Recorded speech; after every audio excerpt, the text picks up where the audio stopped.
Ladies and gentlemen, please welcome our next speaker, Pierluigi Meloni, presenting the topic, You're a great coder. That alone won't get you far. The soft skills secret in IT success. Actually, I didn't bring any laser show, but I liked the laser show and it reminded me a bit of a after-hour party. So if you like to serve the drinks first, I'll be in. Okay, buongiorno ragazzi, labas ritas droge. I think that's how you say it, right? Thank you. You're a great coder. Well, that's good for you, but I guess that alone won't get you very far. Let me introduce myself first. My name is Pierluigi Meloni, and as you can tell from my name, I am from Germany. Voketie, that's how you say it. Why? I have Italian origins, and as the Germans have problems pronouncing my name as well, and maybe my name is not logical enough for them, I am Gigi, so it's nice to meet you.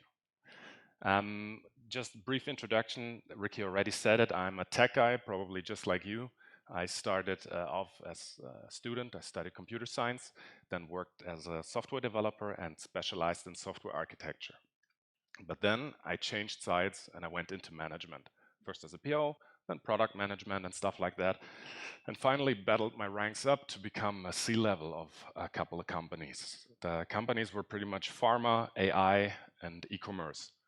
Then I jumped off the corporate train and founded my own company. It's called Other Skills, and it's an e-learning company. The thing is, one would say it's quite a decent career. I came around a bit, but I have to tell you the truth, I'm not the most talented computer scientist in the world. There are probably many of you are more talented than I am. But the thing I always considered pretty easy was to make a career. And that was strange because I saw many of my friends and colleagues struggle a lot and getting frustrated at a certain point of time. And I was eager to find out why is that so? What's going on there? And I started studying it. I went around and I conducted hundreds of interviews with experts from the area, pretty much every level, like developers, architects, the C-levels, the management, whatever. And I asked them, what helped you? What are your tricks? Is there anything you can tell me? Like, for example, which advice would you give yourself at the beginning of your career? And the collection we made was pretty interesting, but there was one thing, like a topic, a red line that evolved through all the answers. And that is pretty much that everyone said technical skills and coding is very important. It's a requirement. You have to have it to get into the industry. But it doesn't set you apart because it's also very common and therefore not special. Everybody has it. Instead, what sets you apart are pretty much the skills beyond code. And skills beyond code are stuff like people skills, especially communication skills. You're working together all the time. And the challenge is communicating tech to non-technical people. It's about process know-how, having the right attitude for something like that and a professional execution. And of course, business acumen, because in the end, everything is about the money. So the thing is, it's actually no shock that, actually it is shocking how much these skills are missing, I have to say, even among seniors.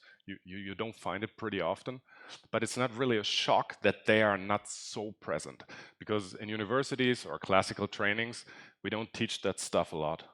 Did you have communication classes or something like that in university?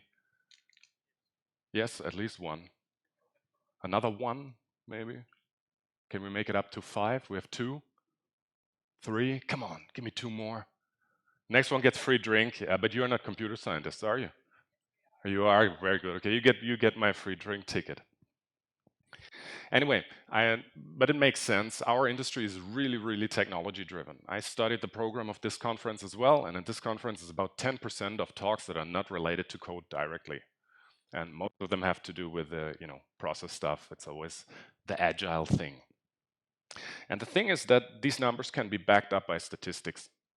There's an institute in the United States, it's called the ICIMS Hiring Institute, and what they do is they bring people into labor. So that means they recruit engineers for software companies, and they help them also when it's about promotions and getting the ranks filled. And they have large studies with huge numbers, and 94% of their recruiters believe that people with higher soft skills are way more likely to be promoted than people with more years of experience but weaker soft skills. That's the senior problem. This is when it happens, you stay senior for so long and you think, the hell, why am I not getting promoted? That's the secret behind it. And 75% of the same recruiters would cut an interview short if the person did not demonstrate the skills beyond code for the job they applied for. And interestingly, as they make all the stats, they found out that as a software engineer, you'll spend about half of your working week in meetings, interacting with other people, where your coding genius won't help you a lot. And when I heard the number for the first time, I was like, wow, 53%, that's a bit high. But if you think about it, it's dailies, plannings, reviews, retros, refinements, team emergency meetings, and so on and so on. And that adds up in the end. Let it not be 53%, let it be 40, but still, that's a lot. And up to now, I've been speaking only about, individuals trying to make a career and stuff like that. But skills beyond code have another huge relevance. I'd like to address the team leads in here, or let's say the entrepreneurs who employ software engineers. Have you ever heard about the chaos report? Please tell me, there have to be some who know it. Anybody ever heard about the chaos report? Okay, see, 1, 2, 3. Okay, that's not so many. Let me tell you about it. The chaos report is a large study that is conducted every year. It's the Standish Group that screens about 5,000 IT projects worldwide on a yearly basis. And what they do is they categorize the projects into 3 categories. They tell you, is the project successful, is it challenged, or is it failed? Successful means, is it finished in time and in budget, so as planned, the way it should be? Or is it finished either in time or in budget, which means you already have to make a certain compromise? Or is it not even in time and not in budget, or failed completely? Give me a guess. What do you think? What are the current numbers worldwide? How much failed? 8% failed. 80% failed. Wow, you're having a high confidence in our industry. Who are you working for? Don't say it loud. Well, actually, it's not so bad. 30% can be considered as successful, 50% are challenged, this is the way you sneak out behind, and 20%, I think it was 20, yeah, 20% are failed. So let these numbers sink in for a second. What does it mean? Actually, it means if you put yourself in the shoes of a customer takes a shitload of money. Oh, by the way, am I allowed to curse in here? Because I'm Italian, I can't stop it. Mamma mia.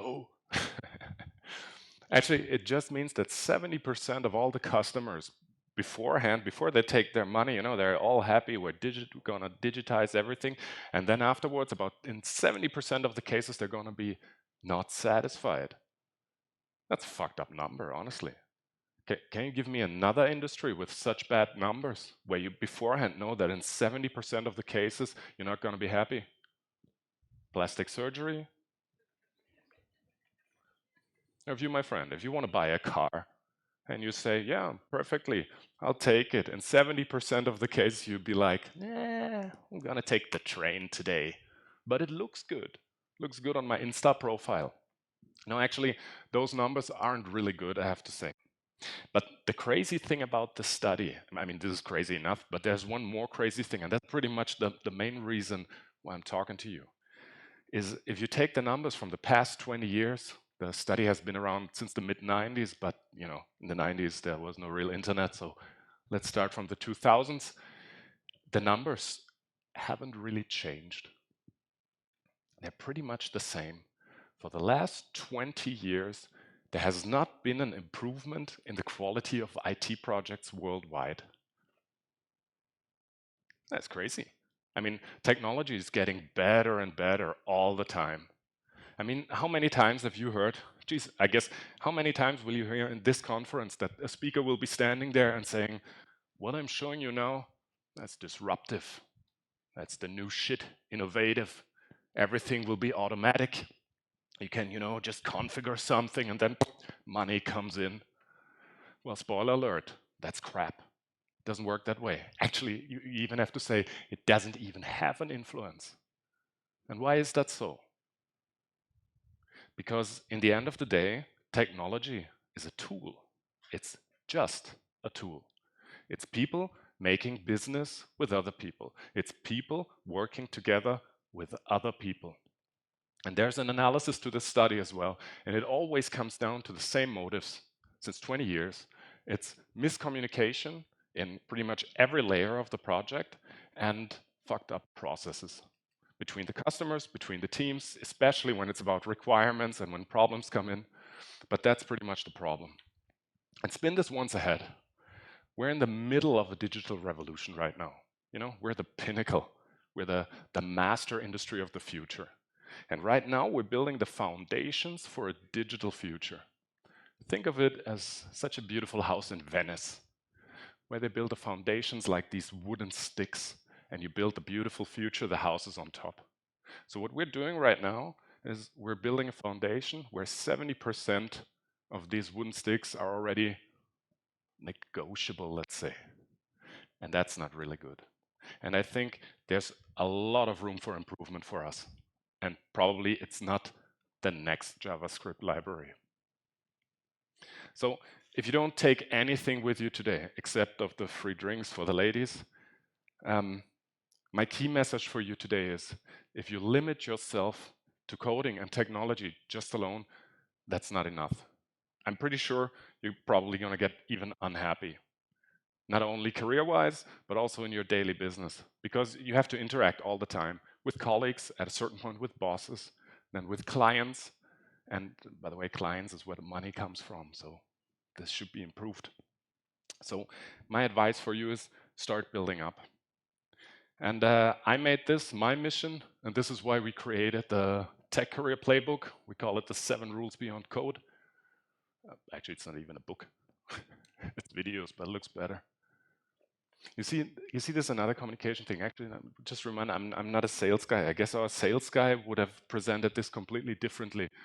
Would have probably said, we sent a guy up a mountain for 7 days, and he stood there alone, speaking to the ghost of Steve Jobs, and he came back, aged 7 years, with a stone plate and 7 rules, commandments written on it. But that's not a marketing show. Actually, this is about content. And guys, I would love to go through every rule of that with you in detail, because the rules pretty much are just a result of all the stuff we studied, of all the interviews we conducted. And that is pretty much the framework, the giant area, which is all about. So every area goes deep, of course, but this is pretty much from start to the end. And as we don't have a lot of time today, people taking photos, go ahead. It's for free. Don't tell the sales guy. But today, unfortunately, we have only room for some. So we do this next time or maybe afterwards, or you check the website if you're interested. Come on, let's get going. The first rule is called optimize your assets, use your utter potential. So see, you have 24 hours a day, every day, just like me, just like Leonardo da Vinci, Albert Einstein, and Marie Curie. Okay, I get it. Those people were special. They were gifted. But still, there are millions of others, very, very successful people out there who don't have a special talent. Not at all. But what they do have all in common is they maximize their potential. They make the best out of it. They're able to make the right decisions. At least they're not super talented for it, but they have, like a framework to do it. They are methodological, is it, I think. They know how to set the right priorities. They know how to manage their time. They know when to say no to stuff that they don't need. It's just that they're able to channel all their efforts to the right thing. And think about it. If you cannot show something like this, and people think, well, this person has some time issues, and I'm not sure about these priorities, how will you be trusted a team to take these decisions for them? Any idea which one has the biggest effect, the biggest lever? What was it? Health management? Is it on? Oh yeah, No, that was not the one I was looking for. You were right over there. But actually, thinking about health management, that's another fun thing because we were talking about bigger numbers before, in the chaos report and stuff like that. I recently read that 80% of all the people in the IT industry are stressed by their job. And that makes us the burnout leading industry. Yeah, nothing to be proud about, but it's 80%. And there was also written that 65%, or the probability to run into severe mental issues or physical issues related to the job is 65% during your career. 65, that's 2 out of 3. But I guess you're safe because 2 out of 3, that's the person to the left and to the right of you, and nothing can happen to you. But we never talk about it. But actually, I didn't come here to talk about health. It's right, the gentleman in the front said it. It's really distraction handling. That's such a mighty topic that it's almost a cheat. When you're working on something and you're like totally in your focus zone, like 90%, and then somebody comes in and you're distracted. How long does it take for you to gain the same level of concentration again? What do you guess? How many seconds? How many minutes? How many weeks? Very good. Very good. So the first row is like in school, they know everything beforehand. It's 23 minutes. There's a university in California, it's the Irvine University, and they specialized on that, and they have a nice study about it. But it's really 23 minutes. Imagine that for a whole day. You start working at something distracts you, focus goes down. You start to building it up, hits you again, goes down, goes down, goes down. So on average, during a day, translated, this just means that you're not performing at your top level. This means during a day, you'll be pretty much, let's say, at 50% and not more. And the thing is that statistically, we are interrupted about every 11 minutes a day. So that's pretty much 40 times a day. And it makes sense. I mean, look at your screens. Like emails popping up, chat is popping up. Probably the system wants to, I don't know, update something. Colleagues come in. Then our best distraction friend, this one. Oh, by the way, give me a second. I'll be back. What was I talking about? Yeah, great laser show, by the way. No, actually, it's really like, it's the dumb maker, people call it as well. And that's pretty much a giant problem. So if you are able, to get your focus up, it's pretty much an equivalent of having like 2 or 3 hours more a day than other people. And that's just stupid. Doesn't matter how clever you are, how good your tools are, whatever. If you're not able to keep your focus up, won't bring you much. We're just humans. We're built like that. No tool can, solve that problem for us. All right, let's go to the next rule. That one is a bit provocative, but it's intended to be, I guess. It's called take responsibility, become the go-to expert in your field. So look at the second part first. Becoming the go-to expert in your field. Doesn't mean you have to become the biggest expert of all times in your field, because that would be kind of a stupid advice. Just be the best. Becoming the go-to expert means that no decision should pass you by. People should know that this is his or her area, whatever, but we have to conduct this person first beforehand, before we make a decision. And you get to this status by taking responsibility. But friends, I have to tell you, I've seen many, many different industries. Taking responsibility is a problem. That's a problem we made ourselves, and that's really, I don't know, a missed thing that's happening in our industry. Let me try to explain it to you. If you Google right now for tech people or software engineers, you'll always find the same stuff. You get the nerd. You're looking for a software engineer, super high level university expert, and that's pretty much the first image that pops up in the head of people. The second one would be typical, looks more realistic, but it's the locked in people, headphones on, many screens, no one knows what they're doing. You're just passing by like, don't talk to me. And the third one is, Minority Report matrix, visual screens, people pointing at something, all ethnicities are present, more ladies than men. So that's just crap. But the first two are the thing. The first two pictures, of course, are a bit exaggerated, but still, if we go to the street outside, people would pretty much agree. But the problem with these pictures is that they signal that those people are service providers. They do not look like deciders. They look like somebody you rent if you should do a certain work for you. And, hello? Okay. And that's pretty much the problem. Because people tend to tell engineers how they should do their work. I hear it so often. When sometimes you see software projects and you feel like, who the hell made that? Even if you see the GUI and it's like, well, what's going on there? And it's like, yeah, client told us how we should do it. You know, PO told us how we should do it. They said we should do it like this. Fuck it. Nobody tells you how you should do your job. You're the expert. You tell them not to do it that way. Can you imagine going to a doctor? And doctor sees your results and he'd be like, we need an operation. And you'd be like, no, no, no, no. We do it differently. We start here, take some tissue here, we go like this, and doctor will be like, yeah, yeah, sure. That's not gonna happen. If you have a broken car, you go to a car mechanic and he says, your cylinders are broken. And you say, yeah, use duct tape and we take the oil from the kitchen or whatever. It's not gonna happen. Nobody questions the experts. And in our industry, it happens all the time. And this is pretty often the result why you see, you know, why engineers at the end are like, yeah, okay, I had to do it, but you know, I'm not responsible for it. And that is just not okay.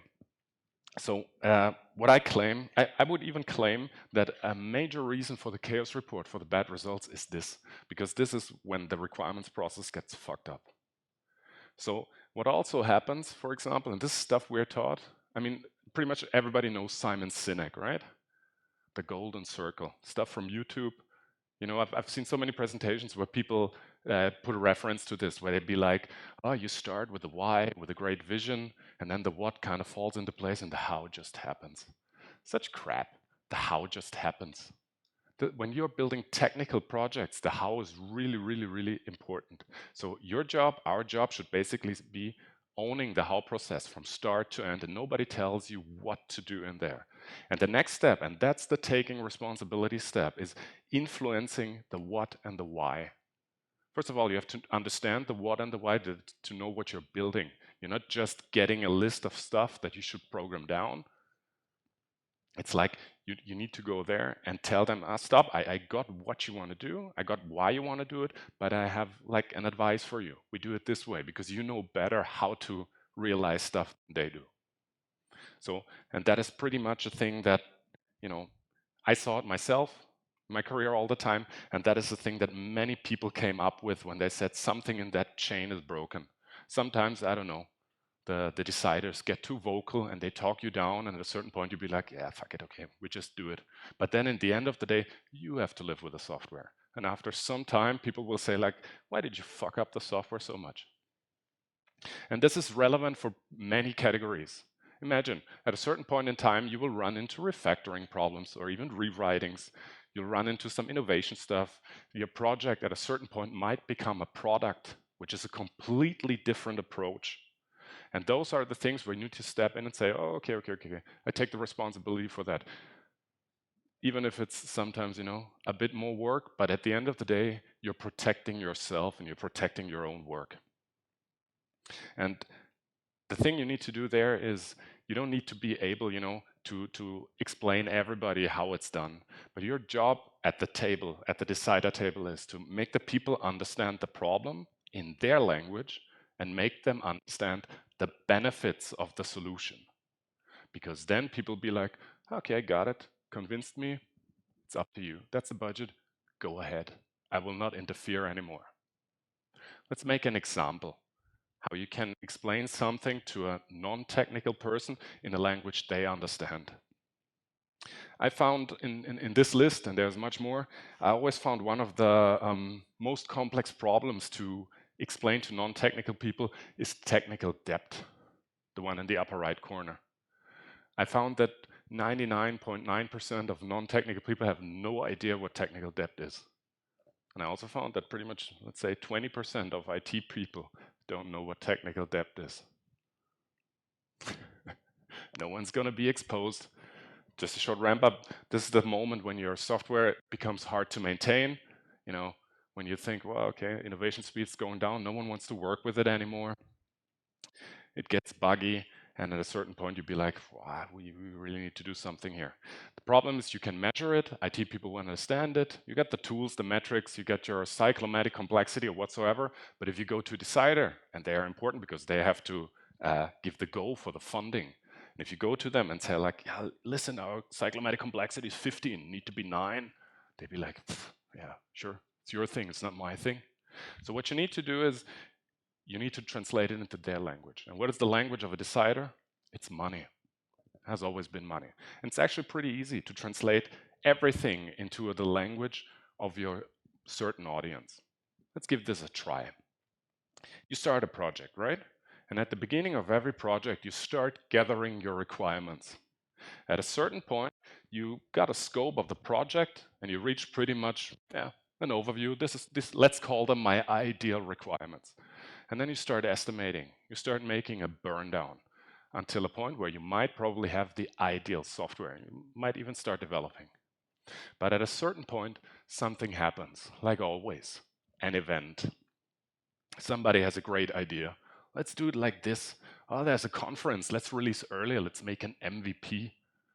Or I don't know, who needs tests anyway? They're too expensive. Something happens all the time. And what happens is you release earlier. Probably not in terms of time, but for sure in terms of distance. Because what you know is how much time you are away from your ideal software. And as we all know, time is money. So this can be calculated.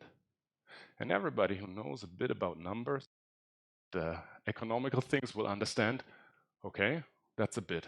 That's a loan, that's a credit we took from the bank to pay off our mortgage. And you understand, if you're having a mortgage, if you're not able to pay, the thing will collapse. So if you want to maintain this thing and not, have a rewrite after 3 years, you must eliminate technical debt. People will understand. And what they also understand, if they're good with numbers, credits and loans create interest. And interest grows exponentially. So the longer you wait, the more expensive it gets. You see, there's no word about complexity or whatsoever. Nobody cares. But everybody who makes financial decisions will understand that's not an economical problem, a good economical situation. So it's pretty easy to, translate stuff like that in certain moments, but you have to know how it's done, obviously. All right, I don't know how far we are. I got no clock anyway. Let's go to a final rule. You're still awake? Very good, very good. And I don't see so many of you living the multitasking lie of reading about the Ukraine war and watching this, both at 50% in your distraction level, so good for you. The next one is called Bridge the Tag Language Gap, be a compelling communicator. Actually, this rule is pretty much about basic communication. And actually, I guess it's widely accepted that communication is pretty much the most important skill you can ever possess. Being able to convey your thoughts, your ideas, your opinions, and ultimately your emotions to other people for sure guarantees you greater success in pretty much every area of your life. On the downside, this also means not being able to showing sufficient communication skills means you might not make a higher career, because that's an important thing. Actually, I must say, I grew up in Germany, as I said, and now I heard that a few people have communication at university. Did you have communication in school? We didn't. I guess in Germany you just learned that one communicates and the rest obeys, This is what we learn. Come on, I'm Italian, I can make these jokes. No, actually, I think it's really a shame that communication is not taught because, I learned so much crap in school. Honestly, really, I learned so much crap that I'm never going to use again. But communication takes place all the time, and miscommunication is the root of. Thank you. Miscommunication is the root of so much evil. Be it spoken, be it written, be it graphical, everything is communicating, and also understanding. Listening skills. That's really a skill. Usually, we do not listen to understand, we listen to reply. While somebody is speaking, you're already making up your mind and thinking about your answer. You know, this happens so often. I don't know, somebody comes in and tells, listen, I went to Cuba. That was so beautiful. I have to tell you about Cuba. We started the journey at Barcelona, and the other person be like, Barcelona, well, I like this city. It was really cool. Yeah, I was there too. And the story is interrupted. You know, the story was about Cuba. So this is miscommunication at its finest, and it happens all the time. That's a huge topic, and also for us, it's a huge topic, but I cannot go into it in detail. I just brought you three things, some little reminders. And I want to tell you something about nonverbal stuff, about knowing your audience, and about miscommunication in general. Because we're miscommunicating all the time. And that is because communication depends on perspective. It's hard to tell right from wrong, except for mathematics. But for the rest, you know, there's opinions, there's perspectives. I guess you have husbands, you have wives, you have parents. Ever had a beautiful conversation about what's right or wrong? See, that's kind of difficult. So that's the first thing, it's perspectives. The second thing is ambiguity in language as well. For example, if I tell you, um, I came here today by car, and I parked my car outside in the car parking lot. So I said car 3 times. You're already starting to creating an image in your head. What car is it? Red? Maybe it's black, maybe it's blue. It's a sports car, it's a family car, big car, small car, old car, new car, electric car. Is it a truck? I don't know. Is it important? Maybe, because that's the first image you're creating upon, and it tells you something. It tells you something about me too. And as we're speaking, more and more images come to your head. And the more we're talking, the more we're distancing each other from the reality. And this leads up to a long chain of whatever, at a certain point, expectations come in. By the way, the word disappointment would not exist if the word expectation did not exist, because that's the only thing you can disappoint. And expectations are not real. We produce them. And being able to understand that process and from time to time interfere leads to being way, way, way more precise. And precision, my friends, precision is the shit we need in our industry. And therefore, it is a really, really important skill from time to time. Are we on the same level? Are we talking about the same stuff? So, and just think about, you know, we have so many words. If non-technical people come in and you say, yeah, I clicked on my mouse to store my data in the cloud to protect them from a virus behind a firewall, people be like, huh, what's going on? Had a situation, there was an AI project, and I was coder back then, pretty much in the beginnings, and the manager came in and he was like, what's taking so long? I said, what? He's like, yeah, the resources and stuff like that is taking so long. We got a meeting. And I said, no, no, no, no, it takes time. We're training a model. Training a model takes time. And he was like, training a model? Why do you get to do the fun stuff? I can train a model. Still got it, you know. And this is IT specific. Just imagine, for sure, in a meeting, you'll be talking about layers and modules and interfaces. Can you imagine where people might be drifting? And this problem, especially, is called knowing your audience. So when we're talking amongst each other, we could have many presentations here. We'll be very precise. They'll be about problems, about solutions to problems, about the details of the solutions, about ideas, about code. And that's fine. And whenever somebody sees a presentation like this and says, well, that's really good, you have to show it to the rest of the company, show it to the other departments. That's actually a fucked up idea.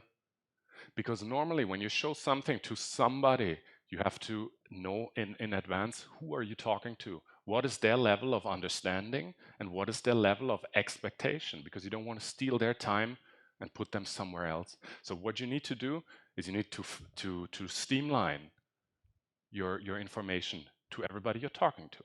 For example, if you're showing something like this to marketing, what are they going to do with it? Marketing is not even interested in features. Marketing doesn't work like that. You don't sell features, you sell benefit. You know, they have to create stories. They have to make someone understand, getting a feeling for what's coming after that. And they have to know this in relation to the competition, which they, by the way, don't know because you're the experts. You know what your application or your code or your, I don't know, whatever is strong in, and you should know about the competition as well and make them understand. Or management, for example. If you go to management, they're here to decide. You know, they want to make decisions. They need numbers, facts. They need risk assessment. They don't want to hear about problems. You are there to create solutions for problems. This is why you are hired. And interestingly, clients are looking for competence and trust. That's the most important value for them. And that makes sense. I mean, put yourself again in the shoes of the client. You're taking a bunch of money and you have to give it to some people you don't know, doing stuff you don't know anything about most of the time. Someone has to digitize some analog business, which is still pretty common. They go there, they find some people with headphones on pointing on their screens, and they have to give them a whole lot of money and trusting them with their business. And how do you measure trust? How would you measure trust? Communication is one thing. How do you mean it?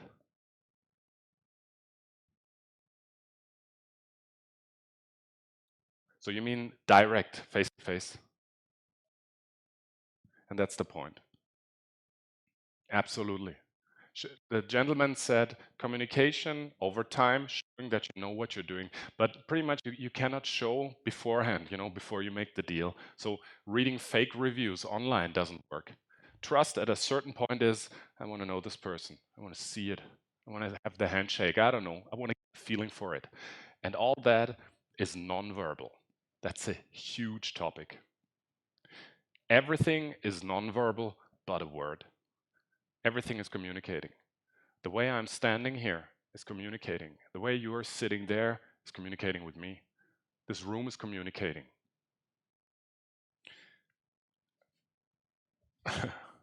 That's one. Imagine I would say the same stuff I have on this slide in a different way.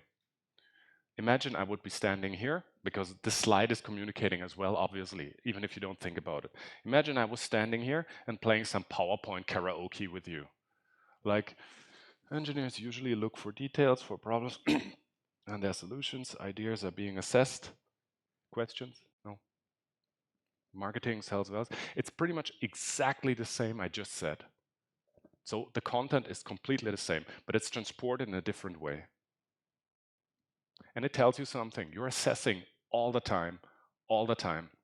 And the point I want to give you here, if you're neglecting the power of nonverbal communication, you run the risk to undermine your own expertise. Always have this in mind. We are great experts. We know a really important thing about the world, and there's not so many about us, and we're creating the future, so we know something, and people have to get the feeling for that they can trust us and let us do what we want to do. And if you don't do this, you run the risk of undermining your expertise or selling yourself short.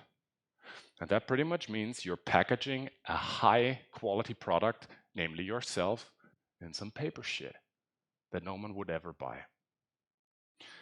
And before I finish, this is a sensitive one. I don't want to insult nobody, but I'm pretty sure people might not like me after that one, but I don't care because that's your problem. I know we all like our goodies and our freebies, and that's fine.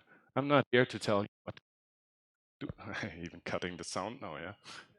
Getting aggressive. I can scream. No, really. I'm not here to tell you what to wear. I would never do that. Actually, I would advise you be as authentic as you can all the time, because it's the best thing. But you are assessing just like everybody is assessing. If I was wearing a suit, just like Ricky did, if Ricky and I go to the engineering department where, where code is being done and daily work is being done, you'd be like, what are those schmucks doing here? And you can. You're right. It somehow doesn't fit the area. And when it's about decision making and stuff like that, what signals are you sending? Put yourself back in the shoes of the customer, sitting there, maybe scared, maybe thinking, damn, this has to go right. I'm inventing 100K into some people. 100K is so much money. And they do not even pay for the clothes. So what signals are you sending? If you wear something that looks like it has been worn like 100 times, and it happens so often have we taken like the super experts with to the meeting, coming in with flip-flops, feeling like Mark Zuckerberg. Guess what? You're not. He's a billionaire genius. That's not the best role model. It's like, "Oh, I should lose some weight. I should do like Arnold Schwarzenegger." That's not going to work. So think about it. Thanks. Think about the signals you are sending all the time. So let me pretty much just leave you with that. That's no recommendation. Just thinking about the situations and think beforehand, are there any expectations? Could I fuck up in the beginning? This just means I want to start at 0 or pretty much at 10 so that it gets going. But if I start at -10, I have to overperform that people think I'm capable. And before you think, well, that's so much stuff and I have to know so much about it and study everything, that's really not the thing. There's a philosophy behind it. And the philosophy is called, it's not about being able to do everything perfectly. Really not. That's not the point. It's about not making simple and avoidable mistakes. That's the crucial thing, my friends. Compare it to product ratings at Amazon or whatever shop. You see it and you'd be like, well, yeah, 80, 90% positive. That looks good. But what you're looking for is that. Because at the end of the day, you're reading the bad comments to try to find errors. And looking in there and you see, yeah, it's an optimal outdoor product. When it gets wet, it's broken. And you'd be like, I don't buy it anymore. Even though it's pretty much the best product in every other area. And that is pretty much the same how easily you can, crack up. I give you an example, a career example.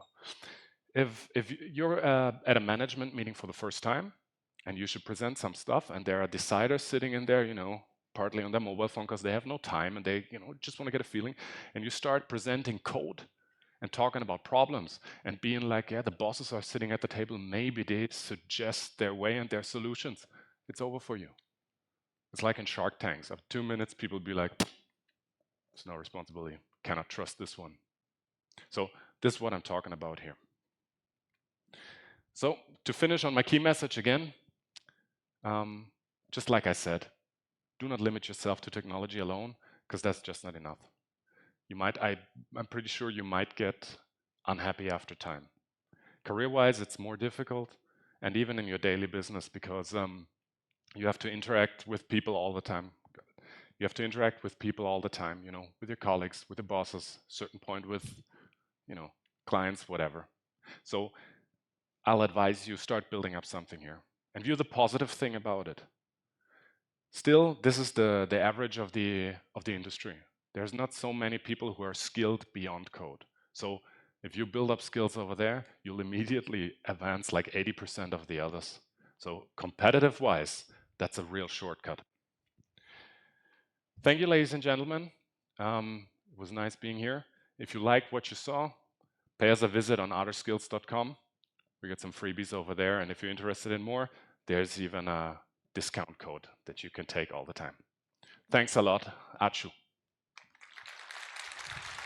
Pierluigi Meloni, thank you. Thank you so much. You won't believe we have only like 1 minute left to all the questions. And as you know, Lithuanians are very, very active, almost as Italians, and there will be an ocean of questions. Maybe one quick question from audience. Can you raise your hands? Okay, one question. Nearby. We can have as many questions as you want afterwards, so I'll be here for 2 days. Ask me corner. Okay, so question is, you talk about trust, and what about remote working and team trust? Because it's not verbal. It's the same for remote working as well. I mean, it's harder to get in touch and get some energy vibes, but there's so much non-verbal communication as well. For me, for example, the worst thing you can do is switch off the camera. Watch this many times. You lose all trust immediately if you do that. Happens in meetings like, oh yeah, and everybody knows you're playing with a cat or with your children or whatsoever. So don't do it. And the next one is try to seem professional, like having a laptop here and everybody sees, the inside of your nose. There's really a lot you can do. Actually, we have a whole episode just on this topic. But yeah, I'm with you. It's different, but still there's so much nonverbal around that.